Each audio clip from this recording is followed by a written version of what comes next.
Welcome to the 2022 Santa Clarita International Film Festival virtual program. Again, I am your host, Jonathan Mankuta, and I am so honored and pleased to have with me live in the studio the person I consider the heart of Santa Clarita, former mayor and still city council, Bill Miranda. Bill, welcome. Thank you, Jonathan. I really appreciate you taking the time to have me here. I'm excited to be here, and I'm excited to have a good conversation with you. Well, if you want a good conversation, they'll get another host, but I'm going to do my best to honor you. And a little bit about you first. I'm sure everyone in Santa Clarita knows you. I've heard so many good things about you as basically being the embodiment and soul of what Santa Clarita is and what is good about Santa Clarita and that spirit of Santa Clarita, that positive energy. For the people that don't live here, tell me a little bit about you and your involvement in Santa Clarita with both politics and the arts. Well, that could be a 3-day story or I'll pop some corn. We're good. Or a 3-minute story, but I'll try and keep it within a reasonable range. I was born and raised in Harlem, New York City. Went through the school system in New York, and then went to military school, ended up at the U.S. Air Force Academy for a while. Thank you for your service. Thank you. And then I spent 7 years in the United States Air Force, where I did a little bit of flying, which was pretty cool and pretty interesting for an inner city kid. And then after that, I went to work for, ended up graduating from the University of Nebraska. So ask me, what's a kid from New York City doing in Nebraska? Well, I don't know. I don't have an answer. Jonathan, don't ask me. You've had quite a path, though. So, yeah. And from the University of Nebraska, I went to work for IBM as a sales rep for IBM. And I know you lived in Long Island. Mm-hmm. I worked for IBM in Long Island. Nice. Okay. And had a very good job over there near Mineola. Garden City was where the office actually was. So okay. The drive from Manhattan to Garden City is infinitely nicer than the drive from Garden City to Manhattan during rush hour, right? Or any part of LA during any hour. So went to work for IBM, and it turns out that one of my big accounts at IBM was MGM Corporation. That, a lot of people don't know this, was headquartered in Manhattan.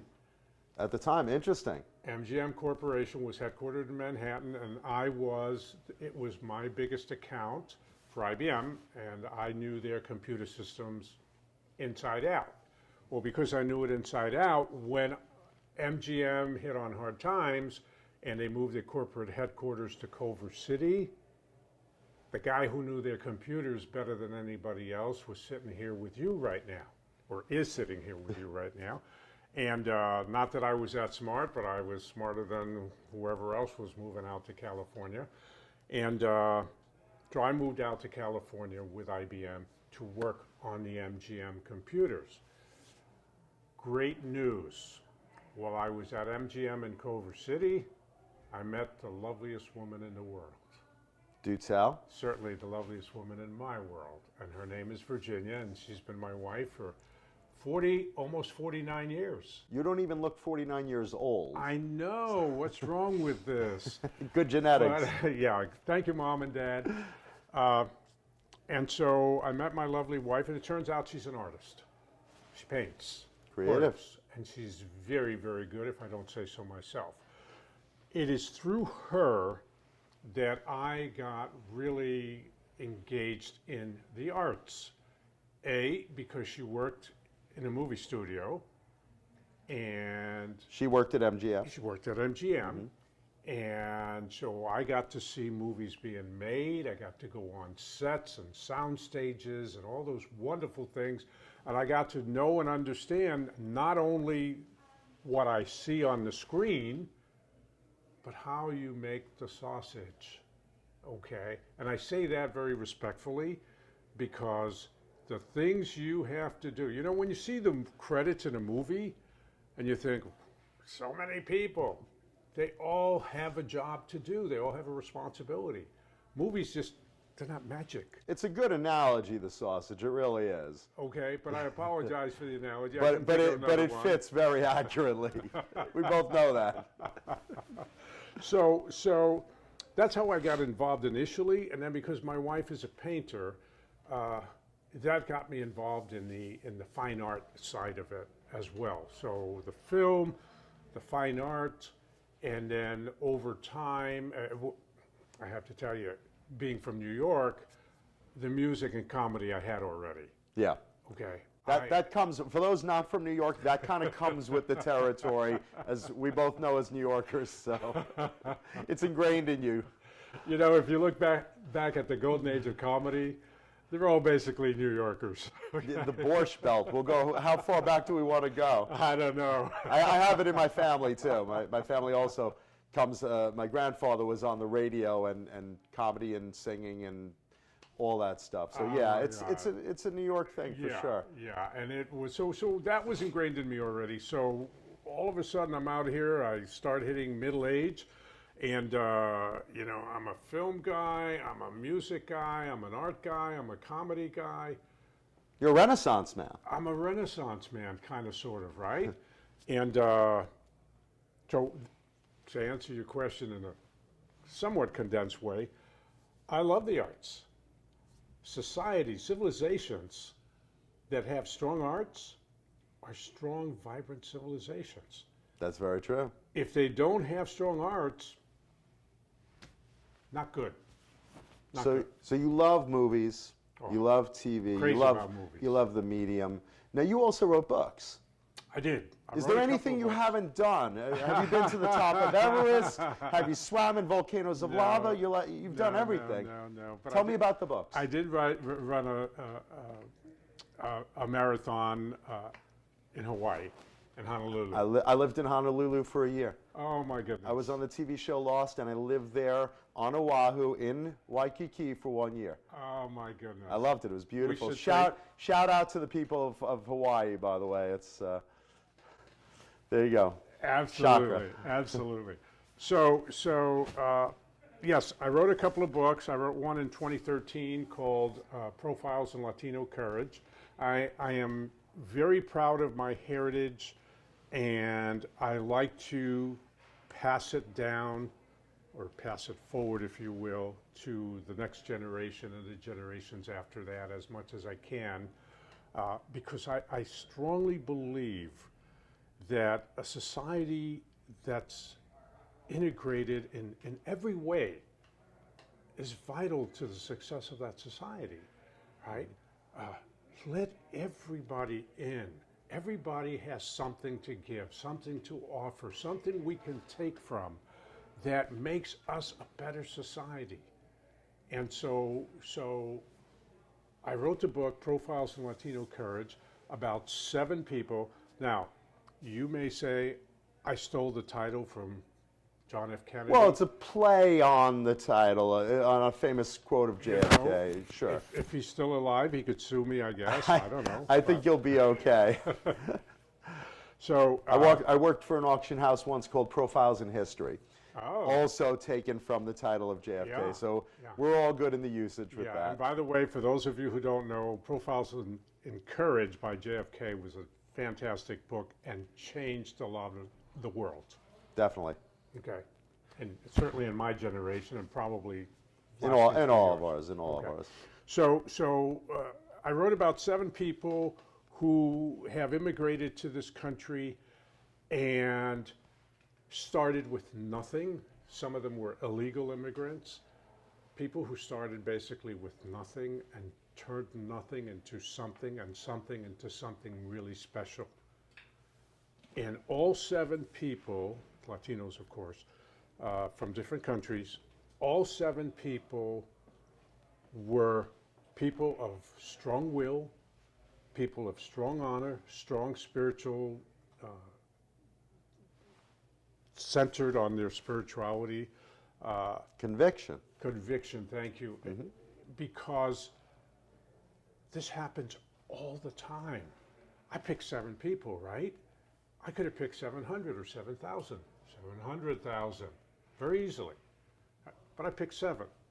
At the end of the book, you know why I picked those 7.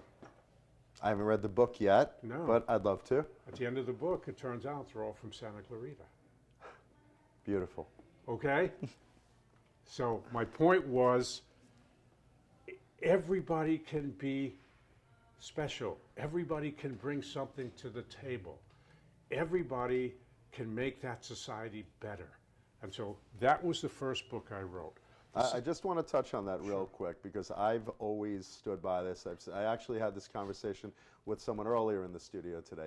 America's strength, biggest strength, is its diversity. Yes. We're a united society, as divisive as we are right now, as politically crazy as we are right now, and there's racism floating around and hatred floating around. All of that, if that falls the wayside, realize that our strength is our diversity of all different cultures coming together in the greatest melting pot ever. That's the strength of America. And it doesn't matter how we got here. The blacks came over as slaves. The Jews came over running from Hitler. The Chinese came over to build California's railroads and decided to move east. It doesn't matter how we got here. The Indians were the initial Native Americans.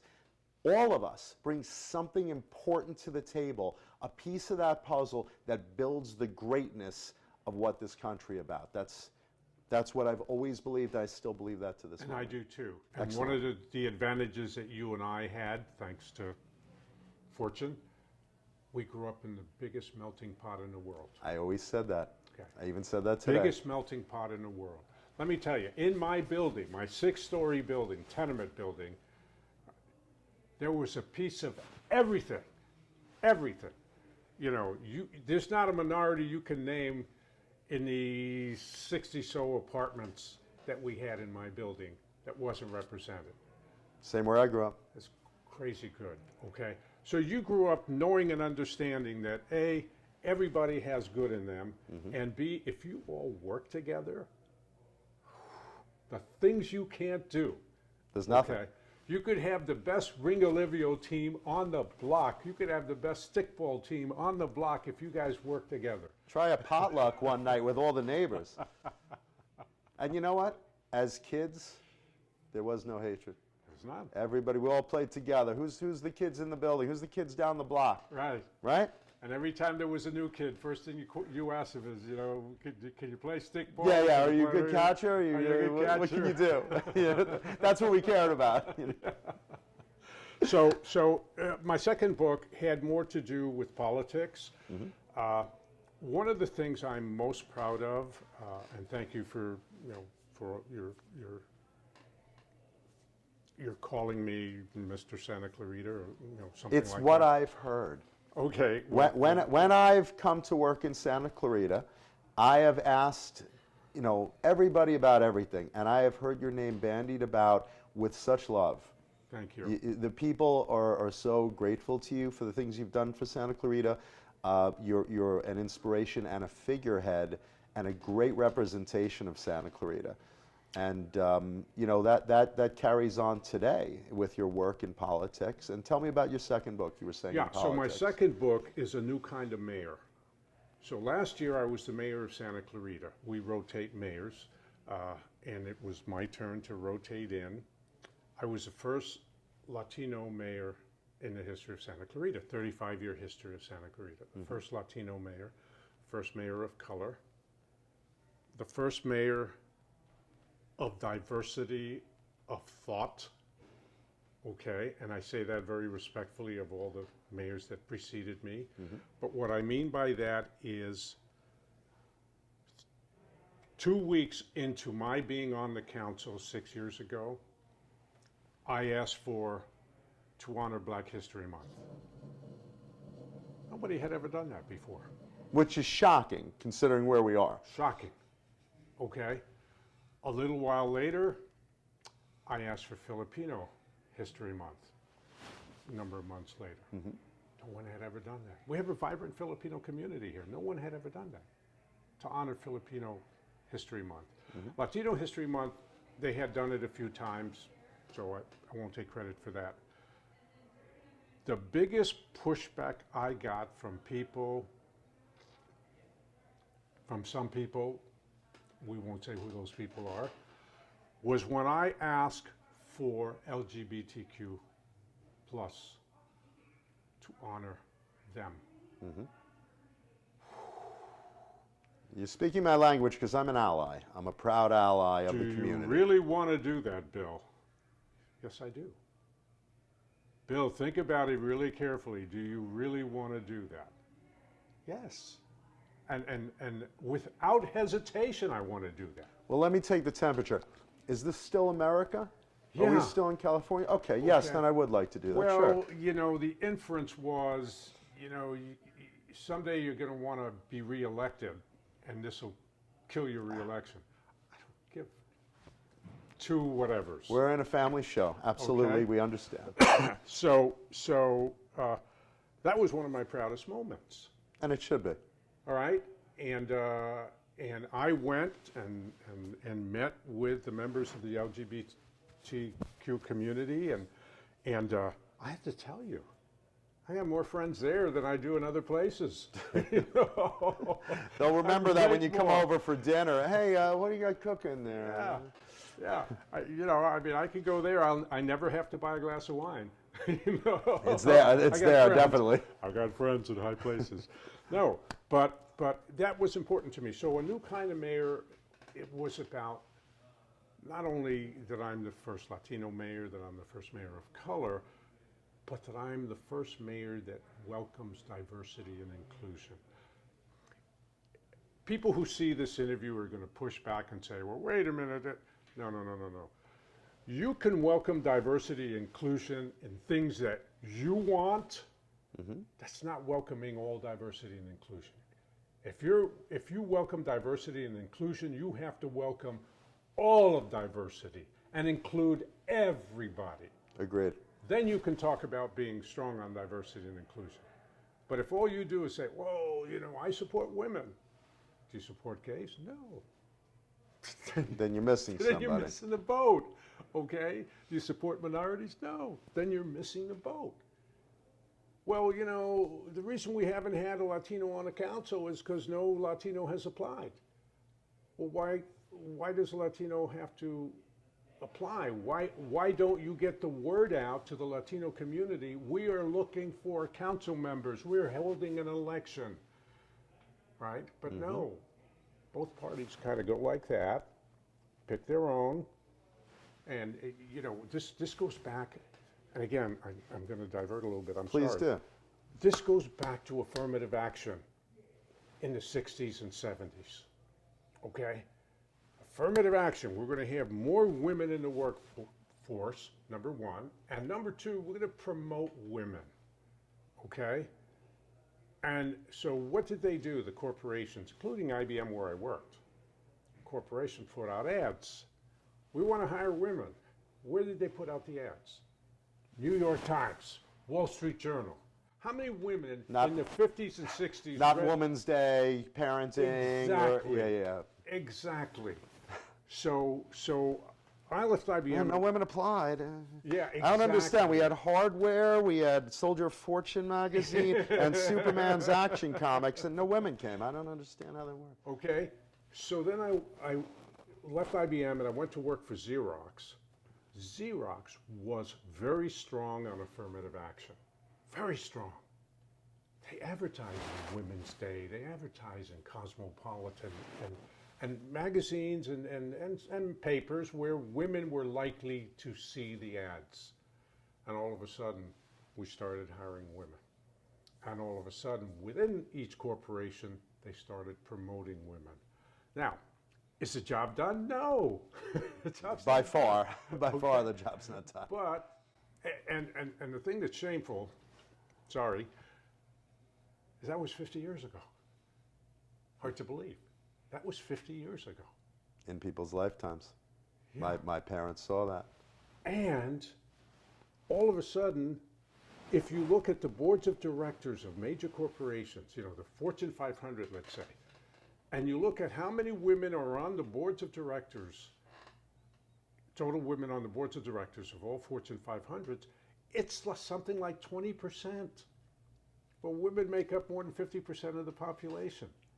And by the way, more women are graduating from college than men. And by the way, they're graduating with better scores. Well, I'm to blame for part of that. I know I brought down the score myself. Yeah, well, I did too. Here's to us.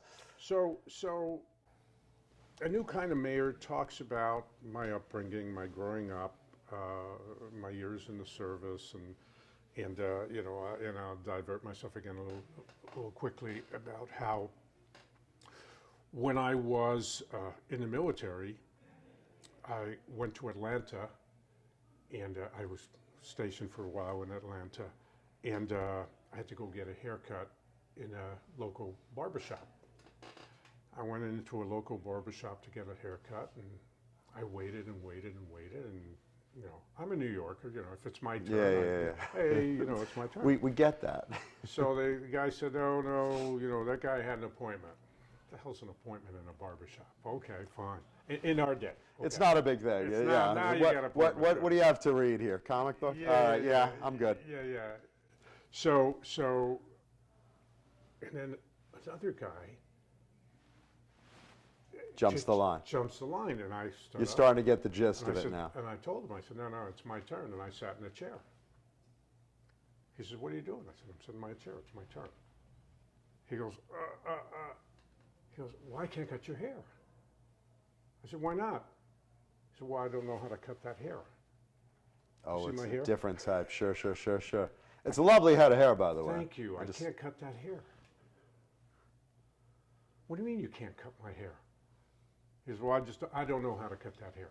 It's had some waves in it, whatever you know. And I said, well, I'm not getting out of this chair until you cut my hair. If you don't cut my hair, I'll never get out of this chair. You looked good with the mohawk, though. I saw the photo of what he did. I'm sure he put some effort into it, but... So I tell that story in the book because people have to know and understand that the world didn't start in 1990, okay? There's a whole world that took place before 1990. We got here somehow. And many of us had to fight through it, okay? Many And of us, still do. Yes, right? And so a lot of people, and forgive me millennials, but you think the world started in 1990 and that, there was no history behind that and that you're the only ones that had to work hard to do anything. And by the way, what you call working hard, we call hardly working. No offense, because when we grew up, that was hard work. Right. So, and I'm not trying to be that guy that tells children. It's a different. Guys, It's a different time. Yeah. Things evolve, and we all grow up with different values, different work ethics, different experiences. Yeah. I mean, right now, like I know when I was a kid, I grew up. For money, I would just shovel snow, rake leaves, take out trash. I'd do anything of labor to raise up some money as a kid to buy some candy, some baseball cards, some comic books. Sure. And now it's more, people that were my age are making money on TikTok, on social media. They're just doing it differently. It's a different generation, different experiences. Nothing wrong with it, just different. That's all. And by the way, they're making more money than we made. They're making more money than I make right now doing movies. I mean, they're like, aren't you in that movie? I'm like, yeah, do you want fries with that? Yeah. So that was the purpose of my writing the book, to let people know that you don't just become a mayor, okay? There's a resume that you have to have, a life resume you have to have that builds and gets you to each level along the way to where you can say you're the mayor. It's hard work. And now you're a mayor that basically has a certain amount of character, a certain amount of this is where I come from, this is what I stand for, and you brought it to Santa Clarita. Yes. Which clearly had a major impact on the community because all I hear is we love Bill Miranda. The things, it's true, it's very true. It's very true. Well, we work hard with the arts. That's so important to me. That's so important to our society, our community. Santa Clarita is the home of William S. Hart. And William S. Hart was the most famous actor in the silent film era. He's a cowboy.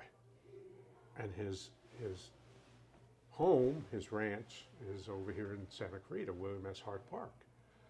He was the #1 highest paid silent film star of that era. He also made more than both of us. Yeah, he made a lot more than both of us. Go ahead. And Gene Autry had Melody Ranch, Western outdoor set. Over 1,000 films have been made there. Over 1,000 films on that set, Gene Autry set. Westerns. Santa Clarita, I know as a screen actor myself, I have been in productions that I've shot here. I have heard the name Hollywood North referred to as a nickname for Santa Clarita. And correct me if I'm wrong on the stats. Last year, I heard, even during partial COVID times, over 2,000 film permits were issued last year alone for filming in Santa Clarita. Is that correct? Yeah. It's amazing because it's a great location. It's an ideal location with so many pieces of land that could showcase so many different places, eras. It's very, very varied in the terrain, in the backgrounds. Like I said, I've been part of multiple productions that have shot right here in Santa Clarita. And this brings us to the Santa Clarita Film Festival. This is the 2022 second annual, and second of many, hopefully, Santa Clarita International Film Festival, in a place where movies are known to be made, and respectfully. And this is a town that I have talked to the director of the Santa Clarita International Film Festival. This is my boss, Lisa D'Souza, who... Wonderful lady. And a powerful, smart woman. We were talking about smart women earlier coming to the workplace. This is actually why I came on to join SCIFF and put my very useless, frankly, efforts and talents into working for Lisa, because I met her. We met at a friend's party, an industry party, and I said, and we talked, I said, you know what? You are a smart woman, and I love working for smart women. I've worked under many powerful women. I've worked under women directors. I've worked under in corporations before I did acting. I had female professors when I was studying law, which I was originally going to be a lawyer. And I have a big respect and an influence of growing up around and working under strong women. And Lisa is one of those very smart, very determined, very strong, ambitious women with a vision. And her and I talked about this vision. We discussed it, we fleshed it out, and we said, you know what, this film festival is already something you started, but the way we look at Santa Clarita is the way that, at least this is how I see it, the way that San Diego started in the 1970s as a lovely town, walkable, family-friendly, diverse, interesting, and then Comic-Con came into San Diego. And it started bringing tourism and people coming for this once-a-year event that started out in a little hotel basement and then took over the hotel, then moved to the convention center. And the convention center, they had to build a little bigger and bigger and bigger and bigger. Till right now, San Diego is literally making most of its yearly income from that 1 week of the Comic-Con International. It's a destination people travel to enjoy pop culture and comic books and TV and diverse things like that, hobbies. And hotels have sprang up, the city has grown, and it started from a town very similar to what Santa Clarita is now. Now this, Santa Clarita International Film Festival, could very well be, with its movies and influence of how much everyone loves movies, and comedy acts, and musical acts, and events, this is how we see it could very well grow into, over the years, bigger and bigger and bigger. and help the businesses of Santa Clarita grow, all the little mom and pop businesses, help the residents' property value of Santa Clarita, help the film industry that already looks at Santa Clarita as being very strong, and building to be a destination that people say, hey, you know that really big film festival that just grew and grew and grew and grew and had something for everybody, and people flew to that nice walking town? That's what SCIFF wants Santa Clarita to grow into, along with it. Because all the mom and pop businesses are behind it, the way that San Diego was in the beginning. The politicians are very supportive in seeing that vision of growing the film festival and the town along with it, and the businesses with it. And everyone's very supportive. There's not a pushback. You know, you've gone to some festivals or some events or some conventions, whatever the subject is. It could be the book convention in Georgia. Yeah. And, you know, oh, we don't want you parking here and we don't want you, but you know what? This is a true event that the city gets behind and is like, yeah, bring people in. Have them spend their money at our businesses. Have them stay at our hotels. Have them come as a destination to make a nice little vacation for their family. This is what Santa Clarita is growing on. And it was big last year. It's bigger this year. And we want it growing and growing and growing. And that's the vision that we see for Santa Clarita and for the film festival, tying in very tightly with the community supporting it. We are so excited. I can't tell you, Jonathan, we are so excited. We're popping buttons all over the place with pride that Lisa decided to do this from a vision that she had. And as I mentioned last night at the opening, she's just an incredible woman with a vision and the ability to make that vision come to fruition. That's huge. And the determination. She doesn't give up. She doesn't give up. Now, I will tell you that she's got a lot of New York in her. She does, and she lived in there for a while. That's right. She went to Columbia University, not too far from my old neighborhood, where she fine-tuned herself, because she had a lot of talent when she walked into Columbia University. Sure. She made a little fine-tuned job out of it and graduated, and has been a positive terror ever since. Well, you know what I always say, some smart women are given opportunity and some make their own. Yeah. Lisa's one that makes her own. She made her own. She Yeah. made her own. So probably as when she came to you originally, she came to me early in this process and tossed the idea around with me, and you know, I thought it was a good idea. Like I said, I love the arts. I thought it was a good idea, but you know, my reservation was, how the hell are you going to make this thing happen? And she just said, well, you know, this goes into this goes into that goes into this. You know, that story, right, that goes into. Sure. And so that's what she did.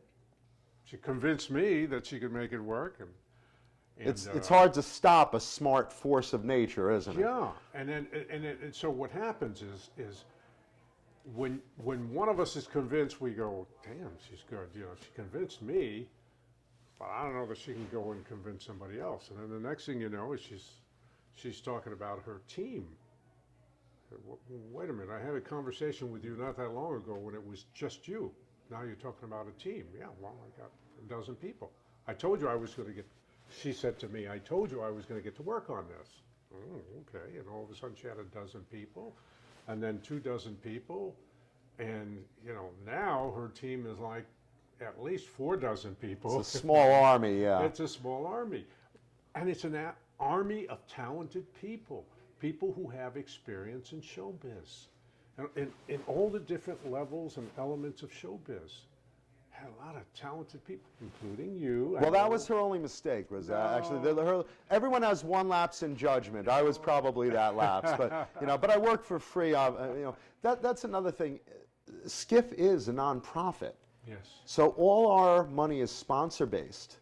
Our sponsors, for the most part, have come from the community and from the film industry Because other people, even outside of Santa Clarita, in the film industry, see the vision. They see where this is going. They're like, yeah, that's a film festival, that's a film festival. The Santa Clarita one, I mean, we film there and they're growing really fast.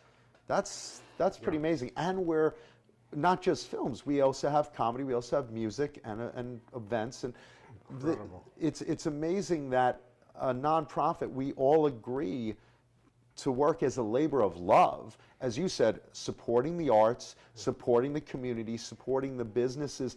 The businesses are supporting themselves. Right now, I see the people that are leaving movie theaters are spending their money in our local restaurants. Right. They're staying at the hotel down the road. And as we grow bigger and bigger, and the community just enjoys that money of supporting themselves. I had gone around looking for sponsorship and talking to the owners of restaurants and small mom and pop businesses down here in Newhall. And everybody was very, very friendly, very receptive, and was like, you know, it's not like a normal thing. They're all like, oh yeah, well, this is our community. This is helping our community. And they contributed. All those signs on the theater screens and all that, all the logos, that's all local community and some people in the movie industry. Because they see what's happening. Yeah. They hear the noise of this coming down the road, and they know Lisa's not going to stop. Well, she's not going to stop, and her army's not going to stop. Yeah. Because her army is filled with people that have the same drive, vision, as Lisa does. Yeah. Lisa, I'm sorry I said the same drive, because nobody has a drive that you have. No one's like Lisa. Lisa's the rhino running ahead of us. Yeah. So we're clearing in her, the way. We're in her, what do they call that? Her wake. We're in her wake. We're in her wake. I got to tell you, I am just thrilled with what we have, but I am also more thrilled with what the future holds, and I'll tell you why. Please. We went out, and I helped a little bit, and we got some sponsors. Mm-hmm. And you're in the movie business, you know what sponsors are. Sure. Producers, sponsors, whatever we want to call them. Money people. Yeah. And we just scratched the surface. Here in Santa Clarita, we scratched the surface. Mm-hmm. Now we have more time. We have more to show. We have a sales kit, if you will, to show now. We're going to go to all the big donors in Santa Clarita. I'm going to tell you, I am just so excited about it because I know a lot of those donors and I know what they can do. I think I know what they will do. And we're going to have a good budget next year, a lot more than we have this year. That's good. But I'm even more excited than that because once we get that, what do you think is going to happen next door to us in that city that's the number 2 populated city in the country? Another hotel. The first of many. So once we start making, after that 3rd year, okay, Lisa's going to say, why do we have to wait for the 3rd year? Why don't we do it now? She's outside right now with a sign and a bucket. But certainly after that 3rd year, then we're going to go regional. Mm-hmm. All right, and we're going to get investments from regional investors. We're going to get grants from companies that do that kind of thing. And so we're going to get to the point where we're going to have some really good venues, not that we don't have now, but we're going to have some really good venues.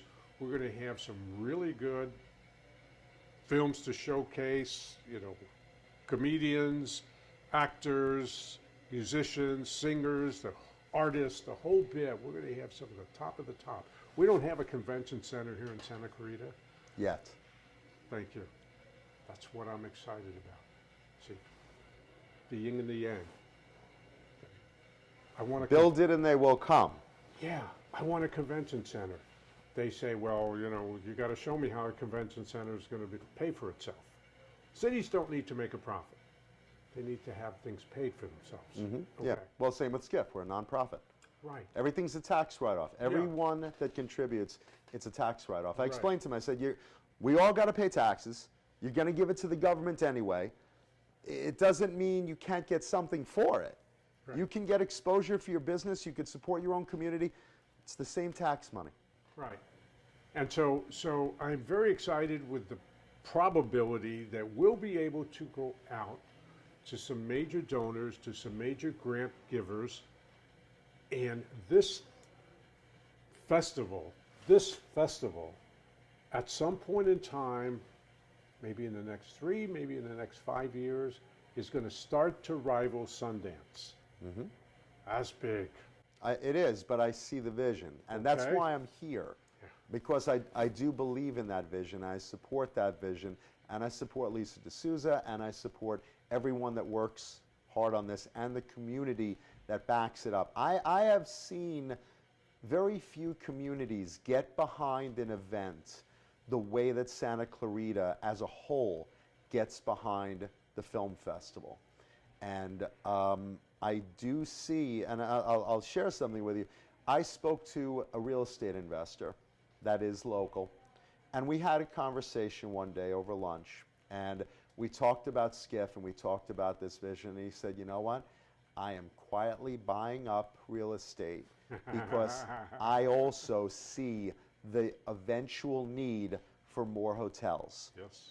And this is from someone who is established, from someone who owns buildings out here and just says, I have a good place for my money. It's in my own community. And believe me, I see where this is going. I have a good eye to the future. And he does. He's very successful. No names. But we had that conversation. And I said, you know what? You're on the right train. Yeah. We have in Santa Clarita, by the way, this just popped into my mind while you were talking. We have in Santa Clarita currently a little over 50 sound stages. 50. That's a lot. It's a lot. Within 5 years, we'll have over 100. They're in the plans already. I was about to say, I believe, isn't Disney also expanding some of Disney's their on sound hold. stages? Okay. Disney's on hold, and mainly it's on hold because they bought 20th Century Fox. So we got a whole bunch of stages that they still have to deal with that whole deal over there. Right, but that's just a transition. That's Yeah. something they're working through. Yeah, but they own land But they over own here, property here, and they yeah. can build studios out here whenever they want, but they're kind of on hold right now. But so we're talking over 100 sound stages, not including Disney. Which is an insane amount. It's insane. And for those of people who don't know, we're in the 35 mile radius that Hollywood has a program that if you're within 30, I think it's 30 or 35 miles. I'm sorry for not being accurate on I that. don't know the number either. I know what you're Yeah, talking okay. about, but I don't know the specific. Then filmmakers get a number of concessions, right? Having to do mainly with feeding and housing people because they're not far enough away to have to be housed. They can commute. Right. And so if you're within that radius, then you can make films for less money. Okay, you have less expenses. Your productions have less expense. Plus, the City of Santa Clarita offers tax concessions, tax incentives, we like to say, not concessions. Tax incentives. Yeah, you still got to pay the taxes, You folks. got to pay the taxes, yeah, and other benefits to filmmakers. So we're on top of it. We have a film group that overlooks our portion of the filming industry. We're on it. We permit, and when we permit, we make sure streets are cleared and that everybody who's who has the potential of losing business gets some money for their loss. Okay. We've had people that say, "Oh my God, they're filming on our street. You got to pay me $50,000 for my loss." No. Well, the business must be good this week. Yeah, How many yeah. egg sandwiches have you sold today? Yeah. But overall, I would say certainly 90% of all business owners have been more than happy with what we've done with giving out permits. The city, I have to say, like I said, as someone who has filmed here, Yeah. the city has been extremely accommodating Yeah. to filmmakers. They're very smart in the city because they know this is income being spent locally. Yeah. The businesses know it, and they see it. They see suddenly cast and crew are in restaurants. I remember one particular production I did last year. We were in the same restaurant almost every night. A huge crew in the same restaurant every night. And they're like, "Welcome back!" And and this is commonplace. The locations are here. The facilities are here. The sound stages are even further going up. But already the space is here for expansion. It's ripe, it's ready, it's going already. And it's not like it's something new. We've been doing it here. We've been filming here in Hollywood North for years. It's just the city is accommodating. They're very welcoming to it. They're not putting red tape in front of filmmakers. They're not, say, "Oh, you can't do that." It isn't the land of no. It's the land of, "Hey, welcome. Welcome to our businesses. Welcome to our hotels. Welcome to our filming facilities. We love that you're filming movies here. We love it." You should be on the city council of Santa Clarita. We can arrange that. I'm coming up next year. Bill Miranda, thank you so much for being with us at SCIFF. It's been an honor. It's a pleasure Thank and an honor. You are a big asset to SCIFF. And you're a big asset to Santa Clarita. Thank you. Thank you.